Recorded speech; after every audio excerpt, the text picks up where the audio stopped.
어둠이 있듯이 세상의 모든 역사는 하나님의 역사가 있고 또 사탄의 역사가 있습니다. 사탄에 대한 말씀을 드렸는데 여러분은 사탄이 어떤 존재라고 생각을 하고 계십니까? 저는 사탄에 대해서 이렇게 정리를 해봤습니다. 사탄은 이 땅에서 이루어지는 하나님의 역사를 방해하는 것이 존재의 목적이며 모든 악의 근원자이다. 사탄이 뭐냐? 이 땅에서 이루어지는 하나님의 역사를 방해하는 것, 그것을 존재의 목적으로 삼고 있는 존재, 그것이 사탄이다. 그리고 또 모든 악의 근원자가 사탄이다. 그렇게 한번 정리를 해봤어요. 뭐 대충 맞게 정리한 것 같습니까? 예, 그렇습니다. 사탄은 존재의 목적이 하나님의 역사, 하나님의 영광을 가로막는 것을 그 목적으로 살아가는 존재입니다. 그리고 또 그렇기 때문에 모든 악의 근원이 되어질 수밖에 없는 것이죠. 그 사탄은 하나님의 역사를 어떻게 하면 방해를 할까? 그래갖고 다양한 방식으로 방해를 합니다. 어떤 경우에는 사람을 이용하기도 하고 어떤 경우에는 사건과 환경을 이용하기도 합니다. 때로는 사탄이 직접 등장을 해서 하나님의 역사를 방해하기도 합니다. 성경에 사탄이 직접 등장을 해서 방해하는 경우는 그렇게 많지는 않습니다. 그런데 몇 가지 우리가 익히 아는 그런 그 내용들이 있는데 그 첫 번째 내용이 하와에게 나타난 것이죠. 뱀의 형상을 가지고 하와에게 나타나서 선악과를 따먹으라 그렇게 유혹을 합니다. 그러면서 뭐라고 유혹을 하냐면은 그걸 먹으면은 눈이 밝아져서 하나님같이 될 거야 그렇게 유혹을 하죠. 하와는 그 유혹에 넘어가고 말았습니다. 그리고 또 구약에서 한번 찾아보니까는 이스라엘의 초대 왕인 사울 왕에게도 사탄이 직접 역사를 했더라고요. 어느 순간부터 악령이 사울에게 들어갔다고 성경은 기록이 되어져 있어요. 악령이라는 것이 뭐예요? 성령이 하나님의 영이라고 하면 악령은 사탄의 영일 것입니다. 악령이 그에게 들어가서 그를 무너뜨리는 것이죠. 이게 바로 또 하나의 사탄의 그 역사였습니다. 신약에 와서 보게 되면은 대표적인 것이 예수님의 그 이 광야 기도 때에 나타나서 예수님을 시험한 것이죠. 예수님께서 공생애를 시작하는 그런 시점이었습니다. 그런데 사탄이 나타나서 그 유혹을 하죠. 넘어뜨리려고 하죠. 떡이 되게 하라. 한번 뛰어내려봐라. 저 세상 권세와 영광을 바라보면서 내게 절하면 다 주겠다. 뭐 이런 그 유혹들을 하지만은 예수님께서는 말씀으로 이겨내십니다. 그리고 또 예수님의 제자인 가룟 유다에게도 직접 역사를 하죠. 가룟 유다에게 들어가서 이 가룟 유다는 예수님께서 직접 선택하신 예수님의 핵심적인 제자 중에 한 사람이었어요. 그런데 그 예수님의 제자를 뭘로 전락시켜요? 사탄의 도구로 전락시키는 것이죠.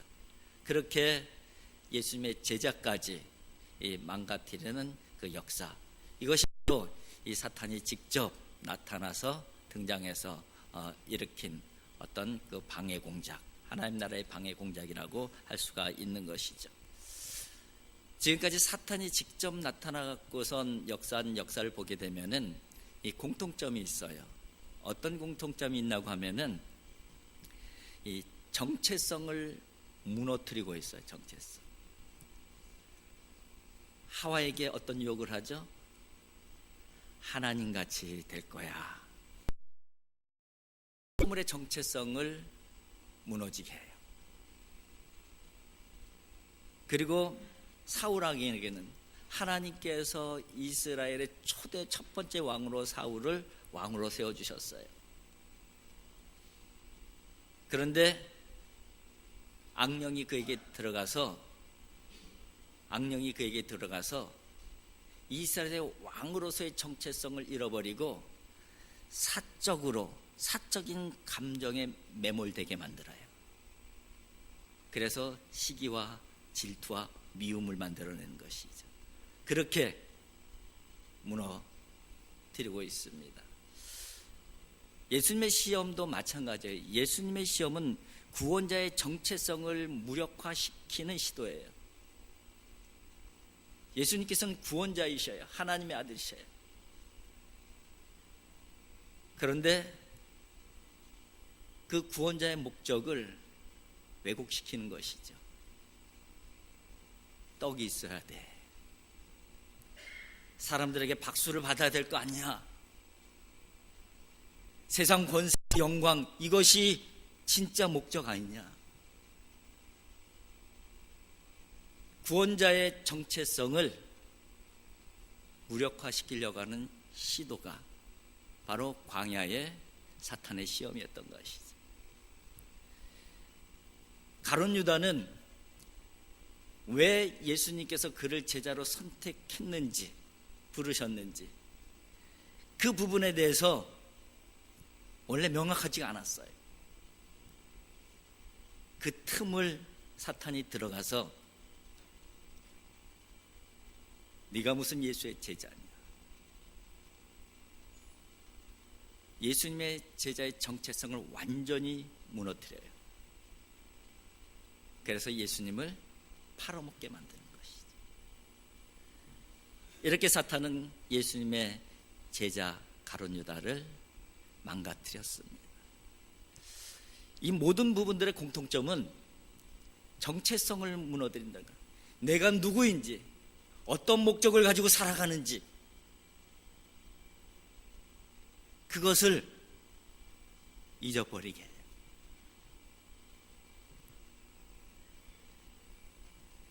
사탄이 가장 쉽게 사용할 수 있는 그런 사탄의 전략이고, 그리고 우리가 쉽게 넘어질 수 있는 그런 요소인 것이죠.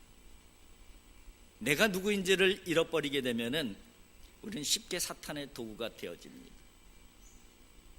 내 삶의 목적이 무엇이고 하나님께서 나에게 어떤 사명을 주셨는지 그것이 분명하지 않게 되면은 우리는 쉽게 사탄의 조롱거리가 되어질 수가 있다는 거예요. 여러분, 저와 여러분이 누구입니까? 하나님의 자녀이잖아요. 하나님의 자녀임이 분명하지 않을 때에 우리는 무너지게 되어져 있는 거예요. 우리가 또 교회론적으로 보면은 교회 머리 대신 예수 그리스도의 지체들이에요. 지체. 예수님의 지체라는 그 자의식이 없으면은 우리는 쉽게 사탄의 도구가 되어질 수가 있습니다. 우리는 하나님 나라를 위해서 부름받은 사명자들이에요. 그래서 세상을 살아가더라도 하나님 나라를 바라보면서 사명자로 살아가야 되는 사람들인 것이죠. 그 사실을 잃어버리면은 우리는 세상에서 세상 사람들과 똑같은 모습으로 사탄의 조롱거리로 살아갈 수밖에 없는 것이죠. 사탄은 우리를 어떻게 해서든지 넘어뜨리려고 우리 앞에 계속해서 걸려 넘어지도록 걸림돌을 놓아요.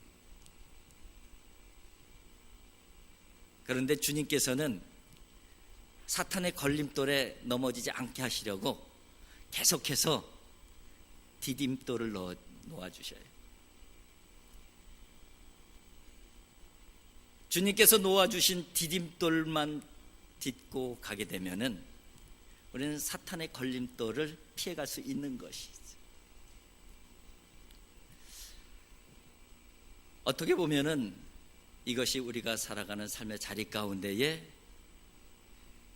보이지 아니하는 그런 영적인 전쟁의 모습이라고 할 수가 있습니다. 오늘 본문 말씀은 지난주의 본문하고 똑같죠. 버가모 교회에 대한 말씀입니다. 지난주에는 버가모 교회를 바라보시면서 칭찬하시는 칭찬의 내용을 우리가 함께 나눴습니다. 예수님을 믿는 믿음을 저버리지 아니하려고 생명을 내어놓은 안디바와 같은 사람, 그리고 그런 믿음을 가지고 살아가는 버가모 교회 교인들에 대해서 예수님께서 칭찬하시는 내용이에요. 그런데 그 어마어마한 순교자적 신앙을 가지고 있었던 버가모 교회에도 예수님의 눈으로 볼 때에 책망할 것이 있다고 말씀하고 있어요. 그 책망할 것에 대해서 두 가지, 오늘 본문의 표현대로 하게 되면 두어 가지 책망할 것이 있나니 그렇게 되어 있어요. 그 두 가지를 오늘 본문 말씀 가운데 담겨져 있는데 그것이 바로 14절과 15절입니다. 우리 14절 15절을 같이 한번 읽어보도록 하겠습니다. 그러나 내게 두어 가지 책망할 것이 있나니 거기 내게 발람의 교훈을 지키는 자들이 있도다. 발람이 발락을 가르쳐 이스라엘 자손 앞에 걸림돌을 놓아 우상의 제물을 먹게 하였고 또 행음하게 하였느니라. 이와 같이 내게도 니골라 당의 교훈을 지키는 자들이 있도다. 두어 가지 책망할 것, 두어 가지 책망할 것이 있는데 그것이 교회의 걸림돌이 되고 있다고 말씀하고 있어요. 오늘 본문에 보게 되면은 발람의 교훈을 얘기하시면서 발람의 교훈을 지키는 자들, 이 자들이 이스라엘 자손 앞에 걸림돌을 놓았다, 이런 표현을 해요. 이스라엘 자손 앞에 걸림돌을 놓았듯이 발람의 교훈을 따르는 자들이 주님의 몸된 교회에 걸림돌을 놓고 있다는 거예요. 그 걸림돌이 예수님의 책망의 내용인 것이죠. 그 첫 번째가 발람의 교훈을 지키는 자, 발람의 교훈을 지키는 자들이 있다. 이스라엘 백성들이 출애굽한 후에 광야 40년의 광야길을 걸어가고 한 38년 정도 광야길을 걷고 마무리되는 그런 시점에 모압하고 부닥치게 되는 것이죠. 모압 왕이 발락이라고 하는 사람인데, 저 백성들을 저주하면은 우리가 좀 이길 수 있을 것 같아요. 그래서 거짓 선지자 발람을 돈을 주고선 사죠. 그리고 저 이스라엘 백성들에게 저주를 하라. 근데 하나님께서 저주를 하지 못하게 하셔요. 저주를 해야 되는데, 저주를 해야지 돈을 받는데 자꾸 축복이 나오는 거예요. 그래서 결국은 저주를 못 하잖아요. 그러니까 돈 생각은 나고, 그러니까 하나의 꾀를 내어서 대안을 제시한 거예요. 그러지 말고 하나 방법이 있는데 이렇게 한번 해봐라. 이스라엘 진영 가까운 곳에다가 잔치를 배설하고 창녀들을 동원해 갖고선 이스라엘의 젊은 남자들을 초대를 해라. 그리고 거기서 함께 즐기게 하고 우상의 제물도 먹게 하고, 그렇게 하면 스스로 그들이 무너질 것이다. 그 방법을 알려주는 거예요. 그런데 역시 그 방법이 적중했어요.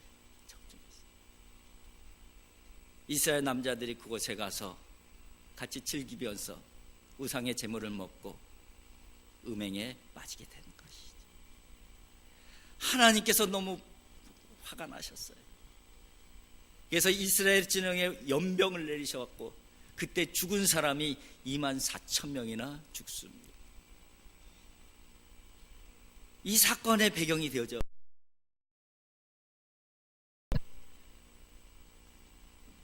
그런데 그 내용을 보세요.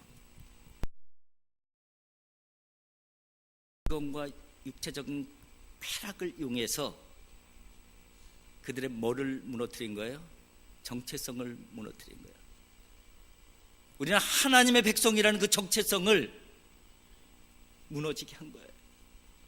지금 내가 이 왜 광야길에 있는지, 지금 어디를 내가 향하고 있는지 그것을 무너지게 한 거예요. 그런데 버가모 교회 안에도 바로 이런 일이 벌어지고 있다는 것입니다. 여러분, 내가 누구인지 아는 것, 내가 사는 목적이 무엇인지를 아는 것, 하나님께서 내게 주신 사명이 무엇인지를 분명히 아는 것, 이것은 우리의 영성과 아주 직결되어져 있는 부분입니다. 그리고 또 하나의 책망할 것에 대해서 말씀하고 있는데, 니골라 당의 교훈을 지키는 자들이 있다, 그리고 책망을 하고 계십니다. 니골라 당은 지난번에 예배석 교회를 다룰 때 니골라 당이 한번 등장했죠. 근데 예배석 교회는 니골라 당의 그 당 짓는 것을 극복했어요. 그 부분을 예수님께서는 칭찬을 하셨어요. 예배석 교회의 칭찬의 요소였는데 지금 버가모 교회는 그 부분을 극복을 하지 못했어요. 그래서 이 니골라 당의 당 짓는 것들 때문에 교회가 분열이 되어지고 있는 거예요. 갈등이 생기고 있는 거예요. 깨지고 있는 거예요. 그래서 그 부분을 책망을 하고 있는 것이에요. 니골라 당에 대해서 잠깐 말씀을 드렸죠. 이들은 당시에 유행했던 영지주의의 그 사상을 영향을 받은 그 사상으로 무장된, 그래서 모인 그런 그 무리들이라고 할 수가 있습니다. 영지주의의 핵심적인 내용은 무조건 선하고 물질적인 것은 무조건 악하다. 그게 핵심이에요. 그럴듯하잖아요. 우리가 신앙은 주로 영적인 것을 많이 얘기하잖아요. 그러다 보니까는 영적이면 되지, 육신적인 뭐 필요 있느냐. 그래서 심지어는 육신의 몸을 입고 이 땅에 오신 예수 그리스도까지 부인하는 거예요.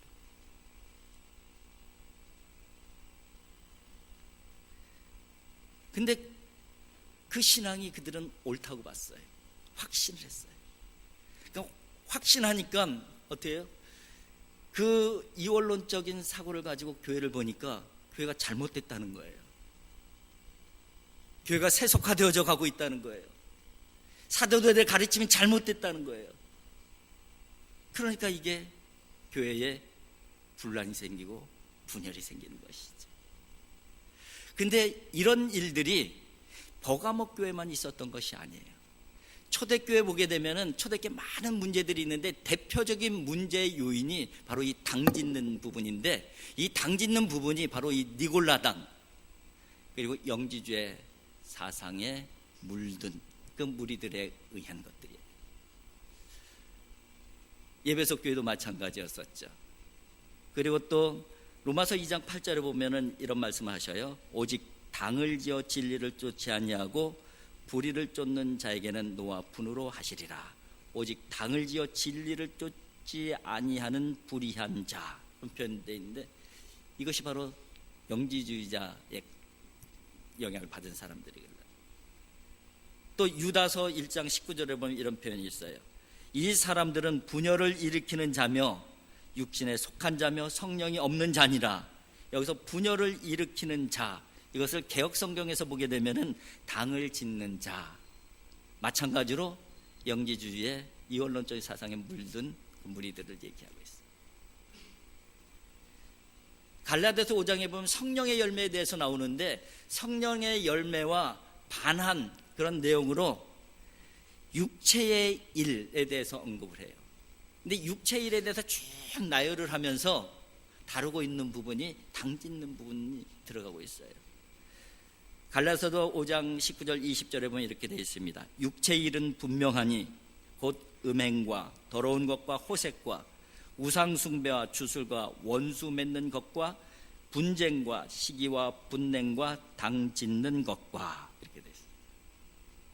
이 부분도 바로 영지주의의 그 영향을 받은 무리들의 그 모습입니다. 그런데 문제는 뭐냐면은 이 당짓는 자들이 교회 분열을 일으킨다는 거예요. 왜냐하면은 그들은 확신이 있었어요. 어떤 확신? 영적인 것은 다 선하고 물질적인 것은 다 악하다. 그러니까 그 틀로 보니까는 너무 잘못된 것이 많은 거예요, 교회에. 심지어 사도들도 잘못되어져 있는 거예요. 그래서 사도들까지 공격의 대상이 되어지는데 그 부분이 잘 나타나고 있는 것이 고린도전서예요. 고린도 교회도 그런 일들이 있어서 사도 바울이 고린도 교회 여러 가지 문제에 대해서 이 편지로 권고를 하는데 어떤 내용이 담겨져 있냐면은 사도 바울의 사도권을 변호하는 내용들이 나와요. 당신이 무슨 사도냐? 이렇게 공격하는 무리들이 교회에 있었던 것이죠. 이것이 바로 버가모 교회 앞에 놓여 있는 걸림돌이었다는 거예요.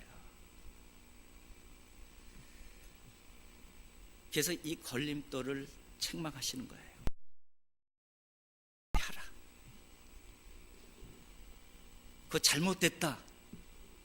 돌이켜라. 그렇지 않으면 내가 너에게 가서 내가 너희와 싸우리라. 그렇게 표현하고 있어요. 그것이 바로 16절이죠. 그러므로 회개하라. 그리하지 아니하면 내가 내게 속히 가서 내 입에 검으로 그들과 싸우리라. 여러분, 내가 누군지를 잃어버리게 되면은 내 자신도 모르게 주님의 대적자가 되어질 수도 있다는 거예요. 당을 짓고 교회를 분열시키게 되면은 결국 주님과 싸우는 자가 되고 만다는 것이죠. 교회론적으로 볼 때에 교회의 건강에 요새 두 가지가 있어요. 하나는 영성이죠. 영성. 그 영성은 말씀을 드린 대로 내가 누구인가 이것에 대한 분명한 답변과 연결이 되어져 있어요. 그 다음에는 관계성이에요. 머리 대신 예수 그리스도, 지체, 이게 교회이기 때문에 관계성이 또 아주 중요한 교회의 건강도예요. 그런데 이 관계성은 관용과 성숙함으로 유지되는 거예요. 그 관용과 성숙함이 뭐냐? 다 다르잖아요. 다른 것을 틀리다고 보지 아니하고 서로 손을 잡는 것, 이게 바로 교회예요. 이 두 가지 부분이 지켜지지 않게 되면은 교회는 건강도가 흔들리게 되어져 있는 거예요. 지금 버가모 교회는 그런 상황이에요. 목숨을 내어놓고 믿음을 지키는 그러한 어마어마한 믿음의 사람들인데 그들 앞에 이런 걸림돌이 놓여져 있는 거예요. 그래서 그 걸림돌을 해결하는 거예요. 회개하라는 거예요. 그렇지 않냐면은 나와 싸우는 게 된다. 그렇게 말씀을 하고 있는 것입니다. 이런 생각을 해봤습니다. 근데 걸림돌이 있는가 하면은 또 디딤돌이 있잖아요. 근데 사탄이 내 앞에 놓아놓는 걸림돌들이 있어요. 그걸 잘 피해가야 되죠. 근데 피해갈 수 있는 방법은 뭐예요? 주님께서 우리 앞에 놓아주신 디딤돌을 잘 딛고 가는 것이죠. 그래서 그런 생각을 해보았습니다. 내게 디딤돌이 뭘까? 생각을 해보니까 디딤돌이 굉장히 많더라고요. 주님께서 나를 위해서 마련해 놓으신 디딤돌이 굉장히 많더라고요. 우리 같이 동역하는 동역자들이 저에겐 굉장히 큰 디딤돌이더라고요. 또 우리 을지로교회 성도들이 제게는 굉장히 큰 디딤돌이더라고요. 또 기도하는 것도 큰 디딤돌 중에 하나이고, 새벽 기도하는 것도 큰 디딤돌 중에 하나이고, 큐티하는 것도 큰 디딤돌 중에 하나이고, 그렇게 생각해 보니까는 걸림돌에 넘어지지 않게 하시려고 내 주변에 주님께서 디딤돌들이 너무너무 많은 거예요. 그것만 잘 디디면은 우리가 항상 은혜 가운데 나갈 수가 있는데, 그런데 진짜 디딤돌은 뭡니까? 예수님이시잖아요. 우리가 예수님을 디딤돌로 삼아서 하나님 앞에 나갈 수 있는 거잖아요. 예수님께서 우리의 디딤돌이 되어 주셨기 때문에 우리가 그분을 밟고 하나님의 은혜 안으로 들어가는 것이잖아요.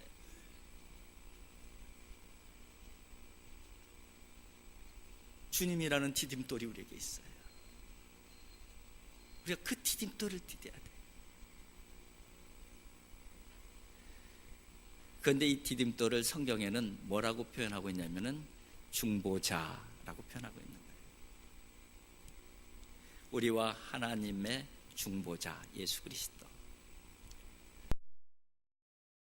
디딤돌이 되어진 예수 그리스도, 동일한 이야기예요. 디모데전서 2장 5절에 이렇게 말씀합니다. 하나님 한 분이시요 또 하나님과 사람 사이의 중보도 한 분이시니 곧 사람이신 그리스도 예수라. 자기 자신을 완전히 죽이셔서 하나님께로 연결되는 디딤돌을 놓아주신 분, 그분이 중보자 예수 그리스도시라는 거예요. 우리가 그 예수님의 디딤돌을 딛고 하나님 앞에 나아갈 때에 주님께서 우리에게 이런 말씀을 하실 것 같아요. 내가 너희들에게 디딤돌이 되어준 것처럼 너희들도 디딤돌이 되었으면 좋겠다. 세상이 나에게로 오는 디딤돌이 좀 되어다오. 어둠에서 빛으로 나오는 디딤돌이 너희들이 좀 되어줬으면 좋겠다. 갈등과 분열과 싸움과 전쟁이 가득한 그곳에 있는 그 사람들, 올 수 있는 디딤돌이 너희들이 되어줬으면 좋겠다. 미움이 있는 그곳에 사랑으로 나올 수 있는 디딤돌, 그것이 바로 너희들이 좀 해줬으면 좋겠다. 그렇게 우리에게 말씀하고 계신 것이죠. 여러분, 우리는 걸림돌로 이 세상에 보냄받은 사람들이 아닙니다. 디딤돌로 보냄받은 사람들이에요. 예수님께서 우리의 디딤돌이 되어 주셨듯이 또 우리들도 작은 예수가 되어서 세상 가운데 디딤돌로 우리가 밟혀줌으로 말미암아 누군가가 주님께로 나아갈 수 있고, 누군가가 사랑 안으로 들어갈 수 있고, 누군가가 평화 안으로 들어갈 수 있다면은 그것이 바로 우리를 향하신 하나님의 마음이고 하나님의 바람이 아니겠습니까? 그 사명을 잘 감당할 수 있는 오늘날의 디딤돌이 저와 여러분들이 되어질 수 있기를 주님의 이름으로 축복을 드립니다.